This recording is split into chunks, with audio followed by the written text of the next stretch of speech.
is the kicker, Chris Boswell. From the right hash, this from 44 yards out. And Boswell's kick is good. And the drive will wind up yielding 3. So yet another field goal to end a drive. That has been a very common theme. He's now hit 5 of them in this game. Yeah, Brandon, as an offense, you hate that you've had to call on your kicker so often. But you have to love the fact that time and time again, he's come through. And now out comes Minnesota. And on that last drive, went for it on 4th, turned it over. But good job by their defense, though. They've got to be a little bit better, a little bit more careful here.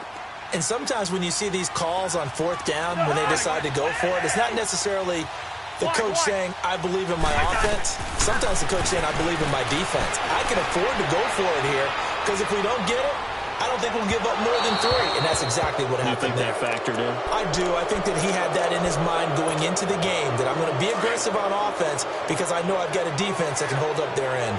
An incomplete pass leads to 2nd and 10 from the 25. Back to throw. Flushed out right. And some space here.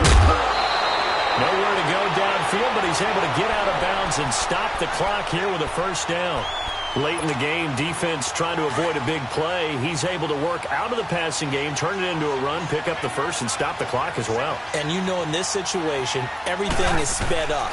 The intensity, the thinking, everyone's movements. But for a quarterback, he has to continue to be what we call a flatliner.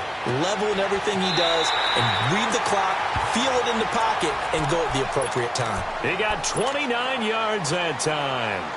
Working the sideline there. Good route, good catch. 1st down, and he gets out of bounds. Yeah, you have to like the play calling because you have to run some guys down the middle of the field to draw some of the defenders away. They can't just let them guard the sideline exclusively.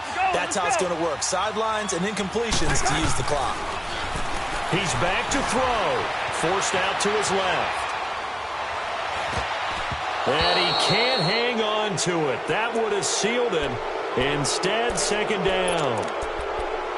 So he's unable to complete it there, and just not the game that you would expect from him. He's been off the mark really start to finish. Yeah, it makes you wonder what exactly is going on. Is he a little bit dinged up here, or is it just off just by a bit? Maybe he can get it back in this situation. He'll need to. And right over here, over the middle. And brought down, but not before they're inside the 25. And now we won't see a play on 1st down. We're going to get a timeout instead, as it comes with 1:04 left to go in the game. Cousins now perfect since the 2nd half started. 7 of 7. It's 1st and 10. He'll look to throw. And this is caught at the 8. 17 more yards on that one as they keep the drive rolling. And now all of a sudden the shoe's kind of on the other foot. Maybe you pull the reins back here a bit? Yeah, a little bit because you got to make sure that you don't score too quickly. They'll run with Cook. And the hole closes quickly here. He can fight only to about the 4. It's a gain of a couple, and it'll be 2nd and goal. The Vikings in the hurry up. They're hustling up to the line. Back to throw. And it's intercepted at the goal line.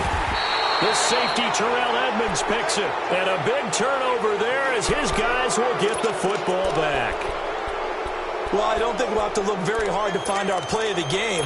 That was an absolutely monstrous big play right there.